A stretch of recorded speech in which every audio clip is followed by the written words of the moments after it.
गायत्री महामंत्र एक बार मेरे साथ दोहराओ। ओम भूर्भुवः स्वः तत्सवितुर्वरेण्यं भर्गो देवस्य धीमहि धियो यो नः प्रचोदयात्। मनुष्य को ये अवसर महान बनने के लिए मिला है। इस सृष्टि के अंदर जितनी भी योनियां हैं उनको शरीर और शरीर की इच्छाओं के अलावा इस दुनिया में और भी कुछ है उसका ज्ञान नहीं है। उसका ज्ञान केवल इंसान को ही है, आपको ही है। और उस ज्ञान को आधार बना करके अपने आप को ऊंचा उठाने के लिए ये अवसर परम पिता परमात्मा के द्वारा हमको दिया गया है।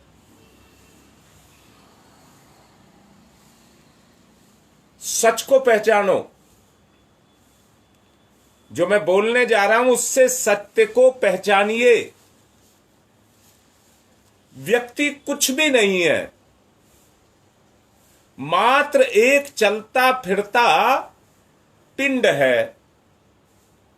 मात्र एक चलता फिरता पिंड है।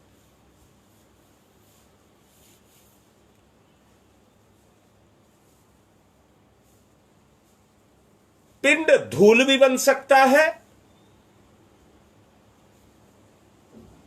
और उसकी शक्तियां सीमित भी हैं।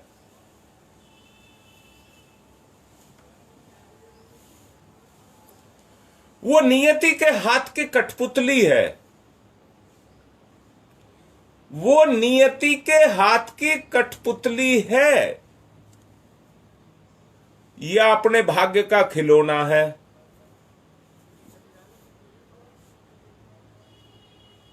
सच्चाई को देखो और हर समय शब्द को सुन लेना। हर समय काल से कलवित है।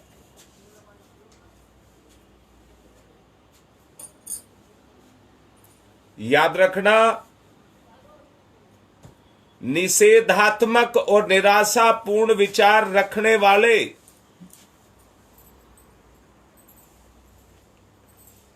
निराशा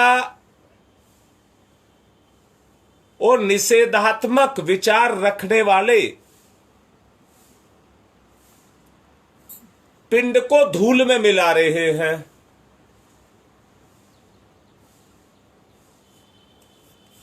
याद रखना, भाग्य की कठपुतली और जीवित अवस्था दोनों होते हुए भी वो मृतक के समान है। जो निराशावादी है वो कायर भी है। जो निराशावादी है वो कायर भी है और अभागा भी है। याद रखना जो मैंने कहा है, जो निराशावादी है वो कायर भी है और अभागा भी है।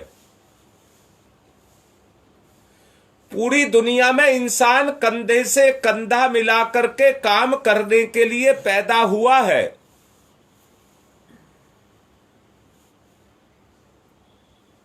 इसी में उसकी उन्नति है। इसी में उसकी उन्नति है और विकास के लिए उसे निरंतर इस समाज के अंदर संघर्षरत रहना पड़ेगा।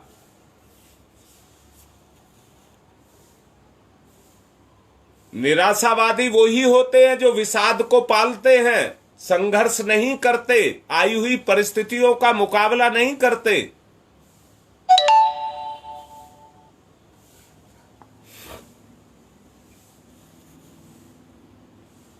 और इस रोग को पाल करके संसार के एक कोने में पड़े रहते हैं।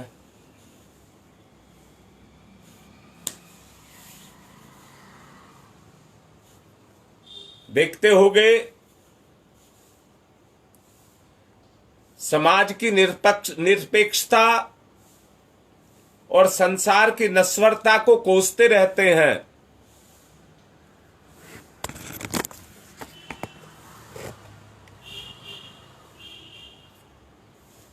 वो अपने पर कुछ नहीं आने देते, अपने पर कुछ भी आने नहीं देते। इन रोगों को पालते रहते हैं जो निराशावादी रोग हैं, नकारात्मक सोच के कारण।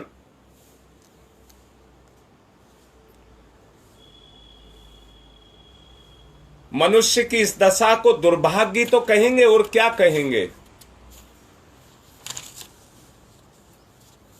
मनुष्य जैसी योनि को पाकर के भी अगर कोई विशेष कार्य आपने नहीं किया, किसी के कोई काम नहीं आए, उसने इस शरीर देने वाले उस परमात्मा को लज्जित कर दिया। अपने में अपने जीवन की शक्ति को दीनतापूर्ण जीवन बिताने के लिए लगा दिया, अपनी शक्ति को। मनुष्य जीवन रोने कल्पने के लिए नहीं, हंसने और मुस्कुराने के लिए मिला है। पूरी सृष्टि में इस काम को और कोई नहीं करता है, हंसने का, मुस्कुराने का।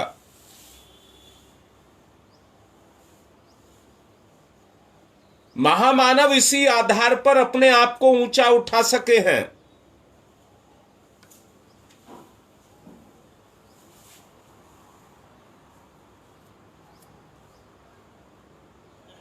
मैंने बोला था सौजन्य सौजन्य सौजन्य।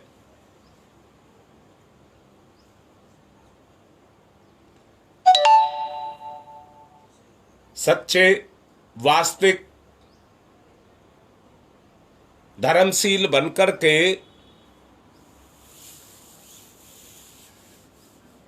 आप किसी का तो सहारा लेंगे।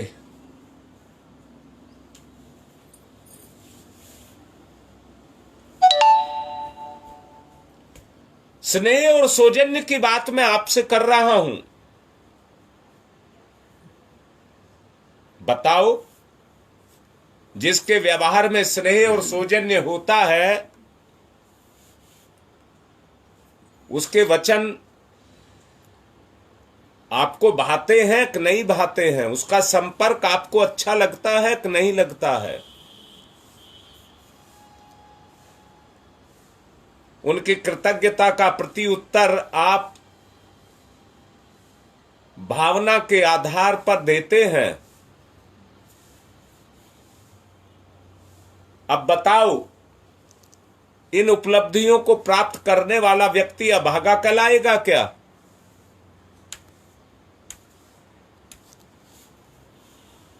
जो व्यक्ति प्रसन्न पुलकित रहता है,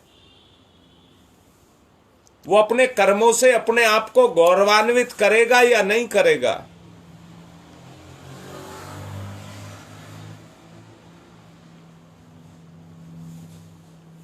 उसका कर्म, हर कर्म उसको गौरवान्वित करने वाला होगा।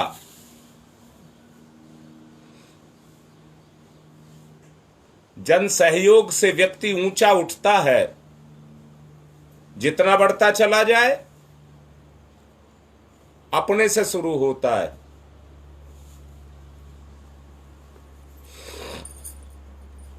अवसर भौतिक और आत्मिक दोनों क्षेत्रों में मिलते हैं। इस आधार पर जन समुदाय का शिष्टाचार, सद्व्यवहार और सहयोग, इसकी भावना पनपती है, विकसित होती है। पलती है तो क्रियाशील होती है। उत्तम वातावरण बनता है।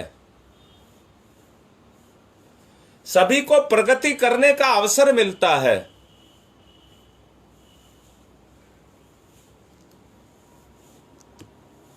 अब सोचो, स्नेह और सौजन्य की बात मैं आपसे कर रहा हूं।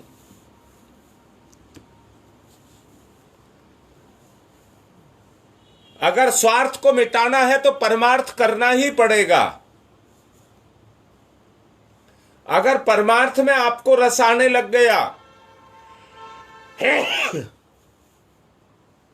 अगर परमार्थ में आपको रस आने लगा तो जीवन का स्तर बढ़ेगा ही बढ़ेगा। कोई आपका विरोध करने की हिम्मत नहीं जुटा सकेगा। सब आपके साथ सहयोग करेंगे।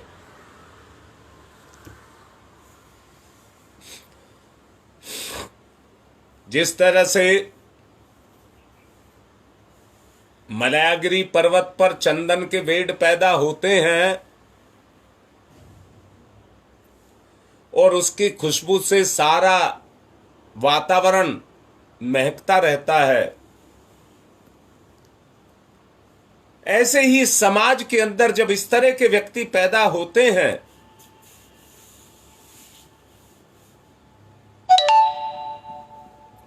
उससे वातावरण बनता है और प्रगति के अवसर मिलते हैं।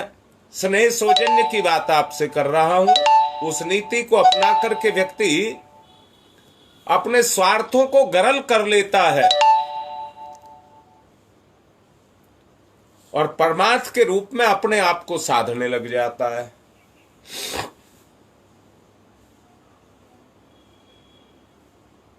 महामानवों की पौध मलयागिरी पर्वत से जो चंदन के वृक्षों के रूप में वहां विकसित होती है, समाज में भी ऐसे ही व्यक्तियों का पदार्पण होता है।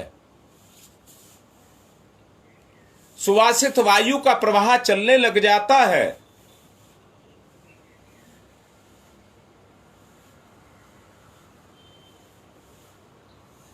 सोच करके देखो, हां बेटा, ये स्नेह और सौजन्य का प्रभाव है।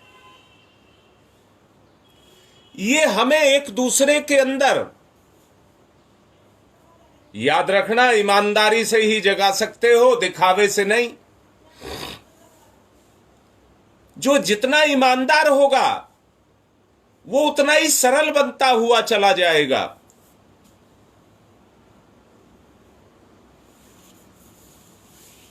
धोखा, दगा, कपट, दुराव, छिपाव, क्रोध, काम, भोग, ये सब मिटते जाएंगे।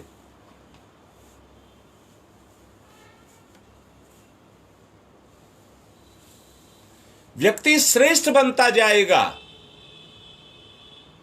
और समाज में उस तरह की धारा प्रवाह के रूप में बहने लग जाएगी।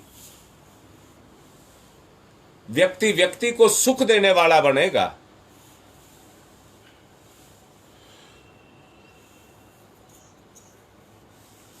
क्योंकि स्नेह सौजन्य की जो परंपरा है उसकी चेतना के अंदर जाकर के समाहित हो जाएगी।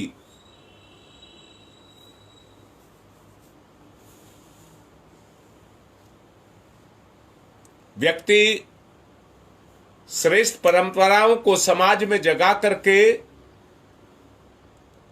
वर्ग समूह को ऊंचा उठाता है। स्नेह सौजन्य बड़ा परमार्थ, ये एक साधना है जो व्यक्ति के हित में है। समष्टिगत हित साधना के द्वारा विकसित होता जाता है। हर दृष्टि से जीवन में उतारने योग्य होता है।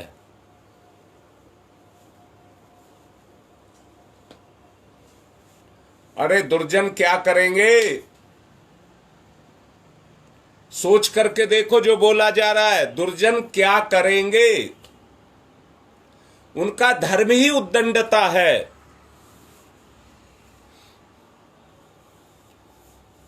वे अपराधी प्रवृत्ति को अपना करके आक्रमण कर सकते हैं। वे अपराधों की प्रवृत्ति को अपना सकते हैं।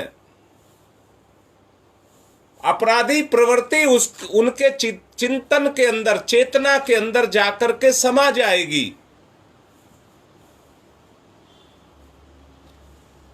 किसी सृजनात्मक कार्य को अगर उनको दे दे तो उनकी जान निकल जाएगी।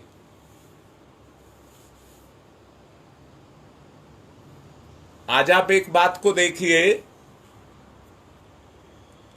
स्वार्थ के लिए छोटा सा बच्चा भी रोता है, पैर पीटता है, परंतु उसमें उसका भला नहीं है। और वो परमार्थ जिसमें उसका भला है, उससे वो बचता है, जबकि उसको करना चाहिए। समय की बात आपसे कह रहा हूं, धारा प्रवाह की बात आपसे कह रहा हूं।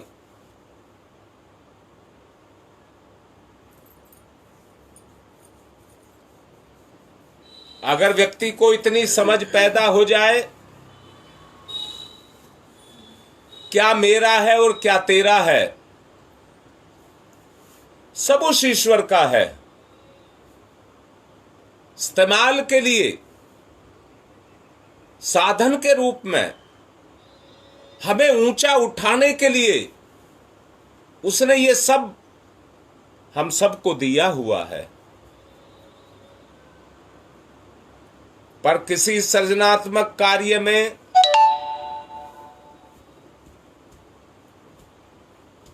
लगन ना होने के कारण उस स्तर पर बहुत देर तक हम टिक नहीं पाते हैं।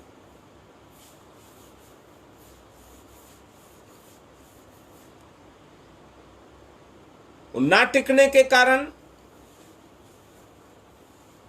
समाज में शत्रु बनते जाते हैं, या दूसरे शब्दों में कह दो, हम समाज के शत्रु बन जाते हैं।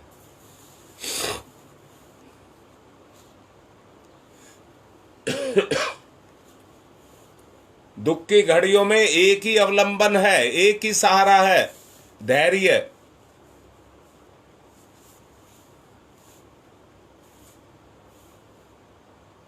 अगर व्यक्ति धैर्य को रखे तो मनोबल बढ़ेगा।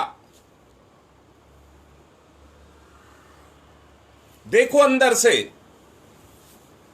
व्यक्ति धैर्य को खोता है और बुराई पर अपनी प्रतिक्रिया को करता है। दोनों आपस में लड़ झगड़ करके एक बुरे वातावरण का निर्माण करते हैं। चेतना में एक दूसरे के प्रति विरोधाभास पैदा होता है। एक से एक बढ़कर के बुरा करने की बात चिंतन में आती है। मनोबल को अगर बढ़ाना है तो आदर्शवादी निष्ठा के योगदान से ही महान कार्य बन पड़ते हैं। अपनी चेतना में, दिखावा नहीं कह रहा हूं, अपनी चेतना में उस गुण को विकसित करना होगा।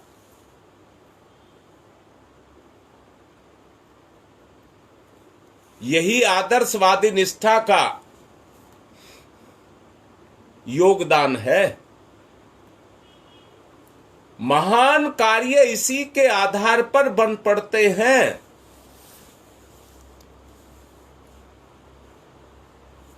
व्यक्ति कष्ट सहकर भी उन्हें करते रहते हैं।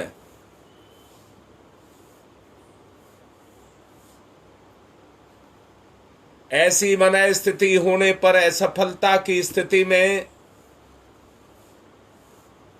निराशा नहीं आती। प्रतिकूलताओं से लड़ने का साहस अपने अंदर पैदा होता रहता है।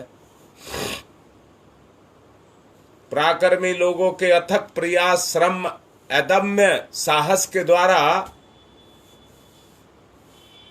मनोबल के सहारे संसार के महान कार्य बन पड़ते हैं।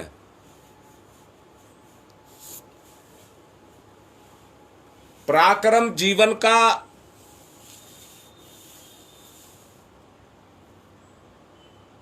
सौजन्य है।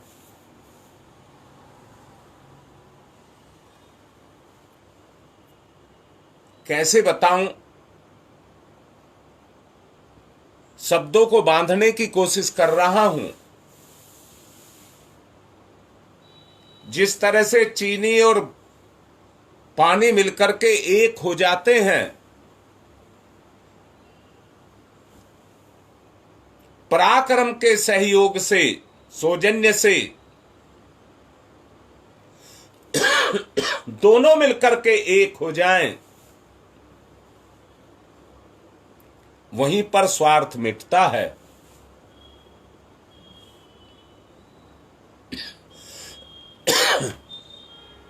दुर्जन उद्दंड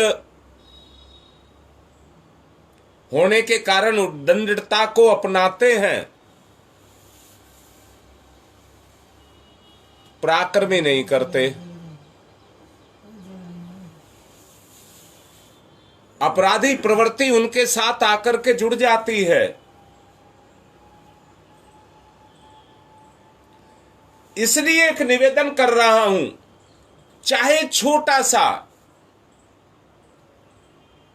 पराक्रम शुरू किया जाए, उसके सौजन्य से सहयोग और सत्कर्म करने की प्रवृत्ति में अपने आप को ढाला जाए। अपने चिंतन, अपने स्वभाव, अपने संस्कार, अपने स्वरूप, इसको बदला जाए।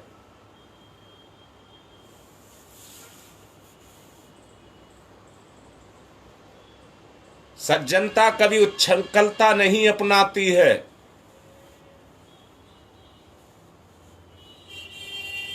उसको प्रश्रय नहीं देती है।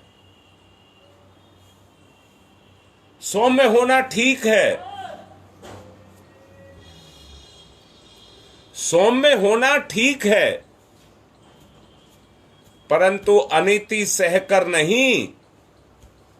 उसके लिए पर्याप्त साहस और संकल्प, बल होने चाहिए।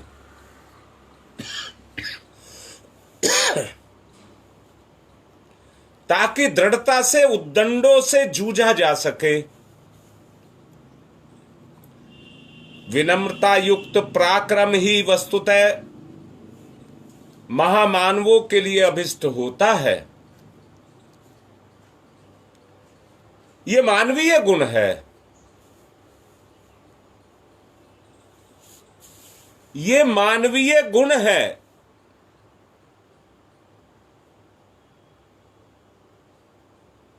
सत्य बात है। ईश्वर को अपना साक्षात बना करके अपने व्यवहार को उसके अनुरूप डालना। आदर्शवादी अगर आपको बनना है, चरित्रनिष्ठ आपको बनना है, तो अपनी तुलना के लिए किसी को आपको अपना स्वरूप तो बनाना ही पड़ेगा।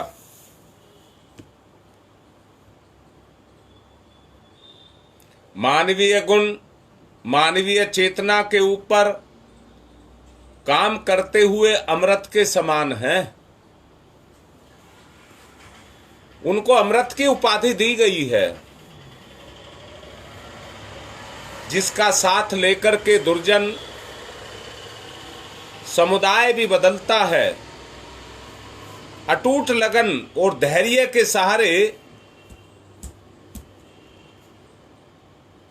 कुछ करके दिखाने का अवसर भी मिलता है।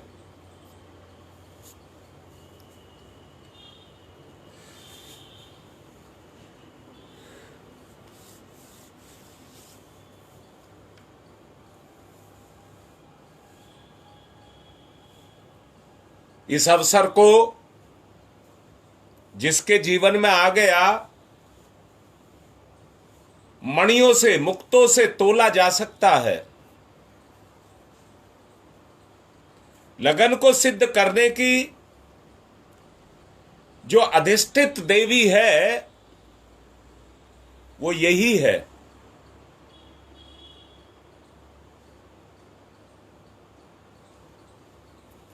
ये प्रवाह अगर हमारे जीवन में क्रियाशील हो गया, तो एक शब्द बोल रहा हूं, वो गुण है तन्मयता। तन्मयता की स्थिति पैदा होती है। एक दूसरे की चेतना में जाकर के समाता है।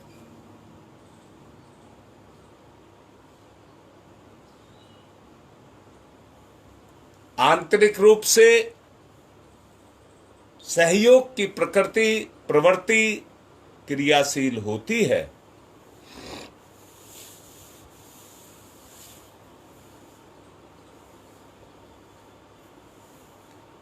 कामधेनु इसी को ही कहते हैं। तत्परता और तन्मयता जहां भी अपने सुयोग को बनाती है, वहां सफलता मिलने में कोई संदेह नहीं रह जाता। समय, श्रम और मनोयोग का समन्वय इसी प्रकार बनकर के हमें सफलताओं को दिलाता हुआ चला जाता है और हमारी सफलता का स्रोत बनता है।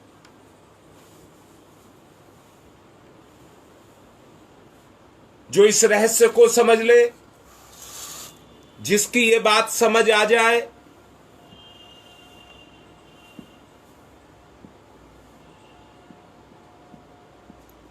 भाग्यशाली बनता है। और चारों ओर से जो परिस्थितियां उसको घेरे हुए हैं,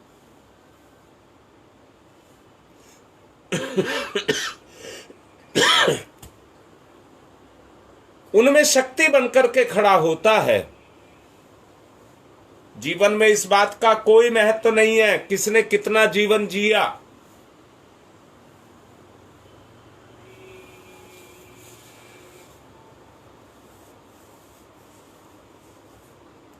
परंतु इस बात का महत्व है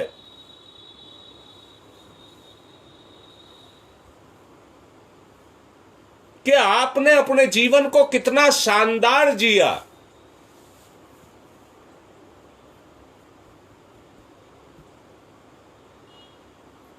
जहां आदमी पसीने की बूंदें गिरती हैं, वहां धरती धन्य हो जाती है।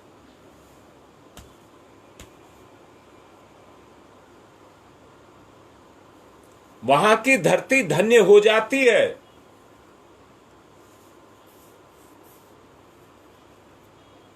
धरती धन्य हो जाए तो आपका श्रम सार्थक हो जाता है।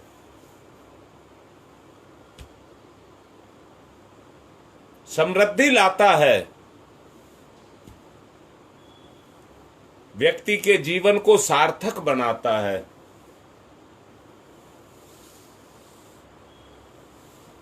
समय हो चुका है, ध्यान करें।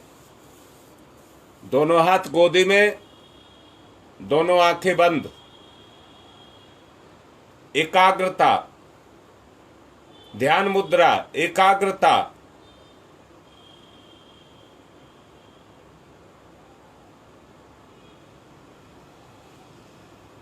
चेतना की क्रियाशीलता।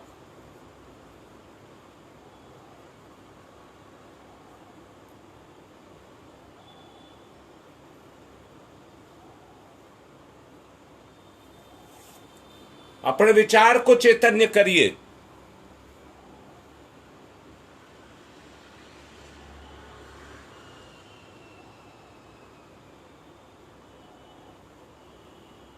जागरूक।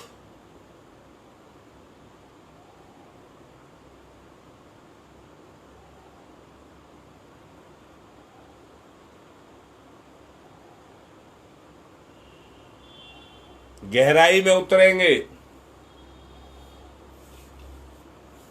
चढ़े हुए आवरण को हटाएंगे।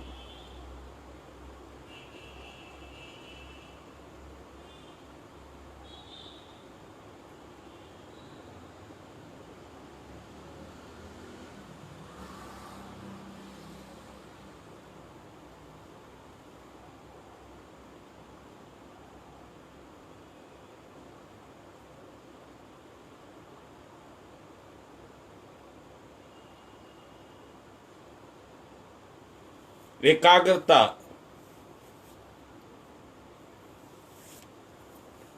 कमियों को, बुराइयों को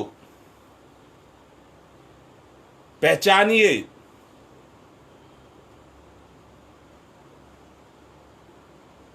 याद रखना, अकेला श्रम भी निरर्थक जाता है।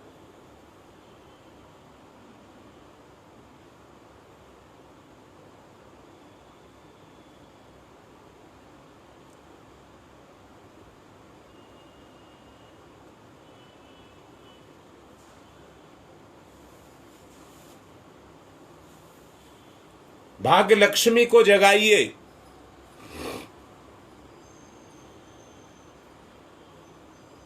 चारों तरफ से खुशियां मिलें।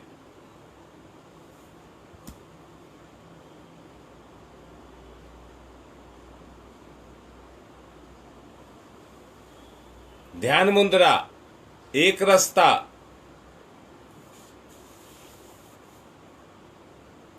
निरर्थक ना सोचें।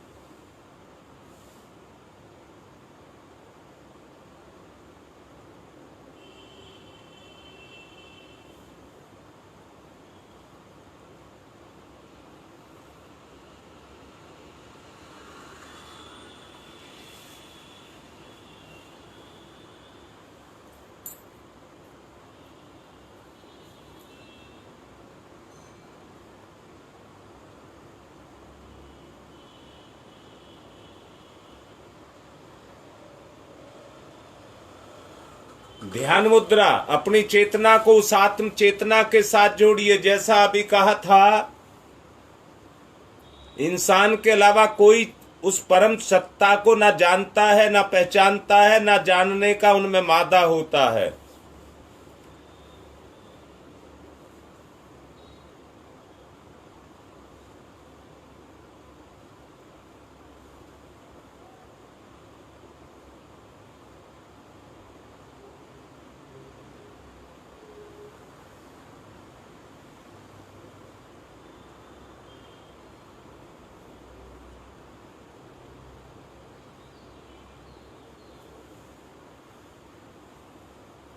ध्यान की गहराइयां, जुड़ाव, रस,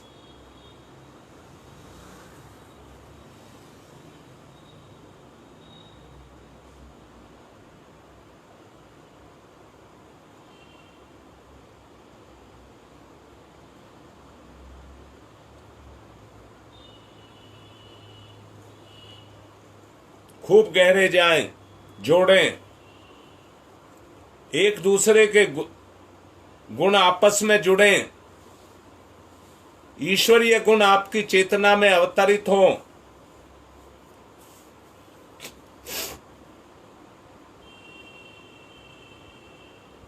मैंने कहा था, श्रेष्ठ सज्जन ही भाग्य को निर्माता होते हैं, अपने भाग्य का निर्माण करते हैं।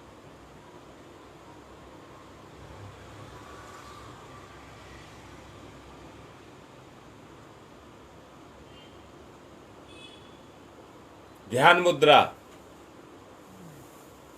ध्यान की गहराई, जोड़िए जोड़िए। आत्म चेतना परमात्म चेतना को आपस में जोड़िए। स्नेह, सहयोग, सौजन्य, सहकार।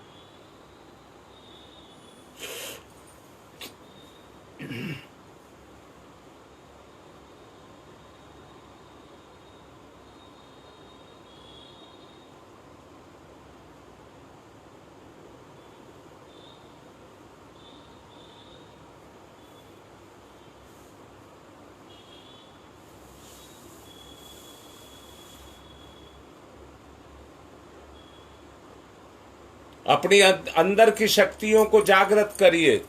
एकाकार।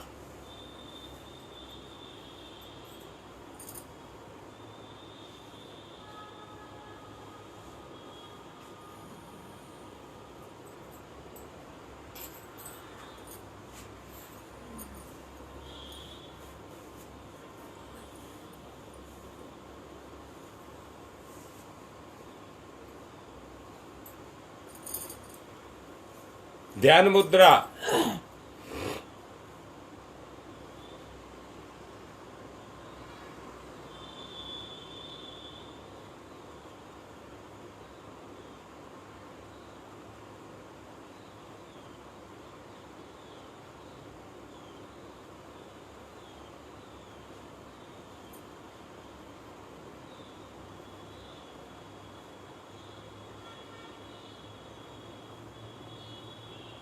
छुइए, स्पर्श करिए, महसूस करिए। आत्म चेतना, परमात्म चेतना को महसूस करें, सुयोग बने।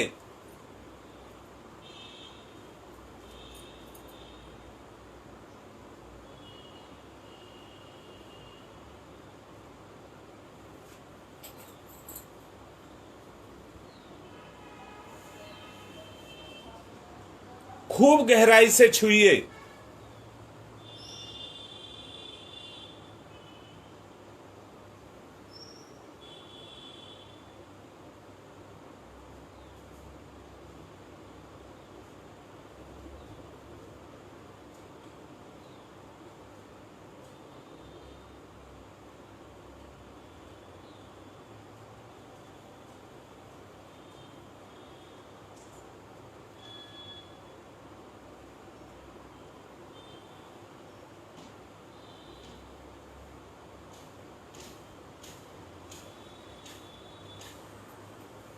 दोनों हाथ रगड़िए,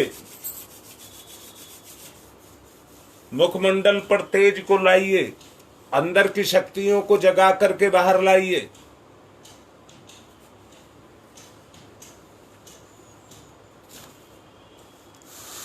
आज की बात समाप्त।